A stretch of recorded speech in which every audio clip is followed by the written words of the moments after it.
evening, YouTube. You guys are now watching another segment of the Cali Effect. We're going to be doing Spotlight Sunday, and I am here with D-Fishfan.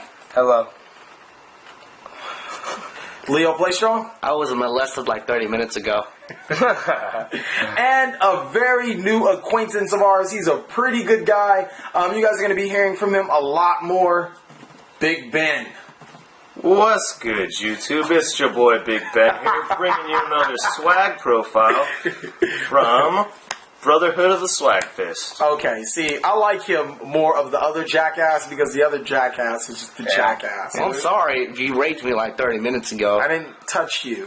Stop telling everybody that. That's weird. He's drained all his energy. I didn't drain any energy. I'm tired now. Right, let's get down to the deck profile.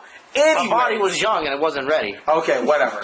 Anyways, we're going to be doing Fire Fist. You guys might have seen me touch Fire Fist, I want to say ban list week or whatever, when I was playing it. I'm coming back at it for November. Really wanted to heat up the winter for it, and just overall a really good deck. As you guys can see, the 3-axis components are on the floor.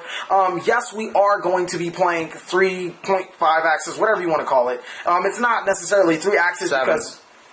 7. Brotherhood of the Fire Fist Spirit is limited to 1, 3 but plus we're 4 still equals running 7. those components. 3 plus 4 equals 7. So Anyways, 7. do you have anything to say, D-Fisher fan? I think this deck could probably be tier 1. I think it is tier 1. I think it could be Spirit's tier 1. at 1. It's tier 2. Anything more than 1. I think Spirit, I mean, I was whining and complaining about Spirit going to 1. I only ran 2 when we were at 3. Yeah. But really what hurts me the most is Tinky. I don't care about Spirit being at 1. But if I had Tinky at 3, oh my God. Tinky was necessary, though. It's your fault why they both have 2 and 1. Okay, shut up. Look, stop telling people that. You're the one who destroyed with Fire Fist at Worlds. Okay, yeah, Fire Fist versus Mermail, that was like probably the easiest matchups. But what do you feel about this, Big Ben? Personally, I feel like this deck has a lot of potential. It's definitely one of the strongest anti-meta / stun decks, with the option for going into your graveyard quite a bit. It's so many options, and it's stupid. When can you go into Star Eater?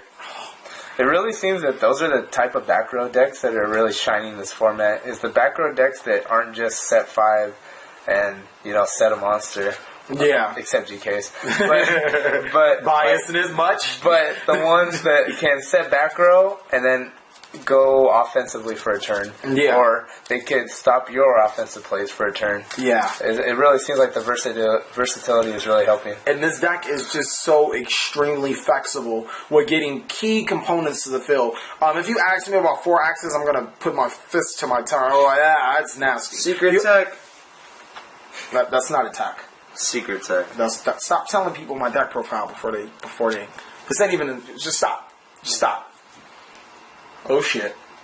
Anyways, it's so many good things about it. But me personally, you can't run just 3 axis and you can't run just 4 axis. 4 axis is just too sluggish and slow, and 3 axis is so prone to affect Valor's Maxis and all the other counters to it.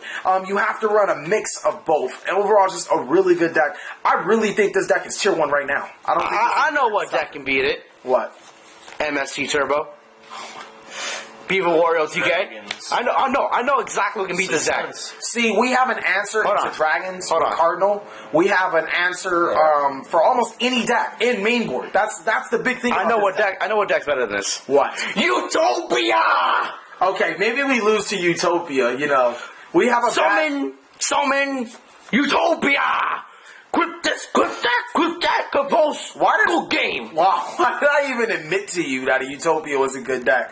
I should have never told you. Because did you guys know Leo plays Strong now plays Utopia? I play Black Wings. He plays Black Wings and Utopia. Why does Utopia sound like Mr. Boulders? That's what I want to know. Summon, exceed, Utopia! Okay, boss, good game. No, let's equip this, equip that. Well, you don't want them to equip that card that says that you can't target Utopia because it's so precious. You don't want them to equip that one because once they equip that one, they just oh shit, I got this. I actually had this game on Magic Cylinders. All right, I'll shake your hand. I had this one game on Devpro. This guy attacked the Utopia. I go Mirror Force. He went like negate his own attack. I'm like sure. Utopia's still the short. Yeah, like why did they even give it that option? You can negate his own attack. Like, what does that do? How does that help? Double or nothing, I think. Double or nothing? I don't remember what that card does. It's trash. Just trash. Oh, okay, so it's for Utopia decks. Yes. The whole deck is trash. But overall, back to the main aspect. Fire Fist, I mean, as you guys can know, this is my favorite deck of all time. Of course, I'm going to say it's tier 1 because it's a deck that I will sit alone and play and play and play day after day after day. Probably one of the only decks I can play constantly and not really give up on them. Best card in the deck. You hate Gyokku, huh? This is the best card in the deck. Right here. I actually didn't like it that much when it first came out, but it has fire formation in its name. I agree with that. Like when I first saw the card, I was like, there seems like there would be better options, but it sets up your big plays It's so heavily. searchable. It's searchable. such a great card. Even Yoko gets there. But what were you saying, D. Fishman? Yeah, it complements it so perfectly. When you look at these card effects, it's like they're not really that great. But how they complement the deck is just crazy. It's like, oh my, I just want to show you guys in the game. Other than that, thank you guys for watching another segment of the Cali Effect. Please like, comment, subscribe, but most of all, enjoy. Utopia!